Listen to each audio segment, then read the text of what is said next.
Idukki dam view point ഇപ്പോൾ സമൂഹ മാധ്യമങ്ങളിൽ വലിയ വൈറലാണ്.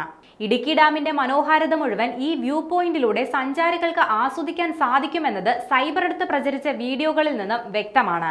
എന്നാൽ സമൂഹ മാധ്യമങ്ങളിൽ ഏറെ വൈറലായ ഇടുക്കി ഡാം വ്യൂ പോയിന്റിൽ സഞ്ചാരികൾക്ക് നിലവിൽ വിലക്കേർപ്പെടുത്തി. സുരക്ഷാ ക്രമീകരണങ്ങൾ ഇല്ലാത്ത സ്ഥലത്ത് സഞ്ചാരികൾ അപകടത്തിൽപ്പെടാനുള്ള സാഹചര്യം കണക്കിലെടുത്താണ് വിലക്കേർപ്പെടുത്തിയിരിക്കുന്നത്. വനം വകുപ്പാണ് സഞ്ചാരികളുടെ യാത്രാ നിരോധനം ഏർപ്പെടുത്തിയത്. ആളുകൾ വനമേഖലയിലൂടെ പ്രവേശിക്കാതിരിക്കാൻ മുളകെട്ടി വഴി അടയ്ക്കുകയും ചെയ്തു. പൈനാവിലെ മന്ത്രപ്പാറയിൽ നിന്നുള്ള ഇടുക്കി ഡാമിന്റെ ദൃശ്യങ്ങൾ കഴിഞ്ഞ ദിവസങ്ങളിലാണ് സമൂഹ മാധ്യമങ്ങളിലൂടെ വൈറലായത്. Cheruthoni dam, arch dam, Idukki medical college എന്നിവ ഒറ്റ ഫ്രെയിമിൽ കാണാൻ കഴിയുന്ന സ്ഥലം എന്നതായിരുന്നു ഈ സ്ഥലത്തിന്റെ പ്രത്യേകത. എന്നാൽ വനമേഖലയിലൂടെ ഏകദേശം 1 കിലോമീറ്റർ വരെ സഞ്ചരിച്ച് വേണം ഈ പ്രദേശത്തേക്കെത്താൻ. ഇതൊരു ടൂറിസം മേഖല അല്ലാത്തതിനാൽ യാതൊരു സുരക്ഷാ ക്രമീകരണങ്ങളും മുൻകരുതലുകളും ഇല്ലാത്ത ഈ സ്ഥലത്ത് നൂറുകണക്കിന് സഞ്ചാരികളാണ് ദിവസവും വന്നു പോകുന്നത്. മാത്രവുമല്ല, ഈ പ്രദേശത്ത് വലിയ താഴ്ചയിലുള്ള കൊക്കയുമുണ്ട്.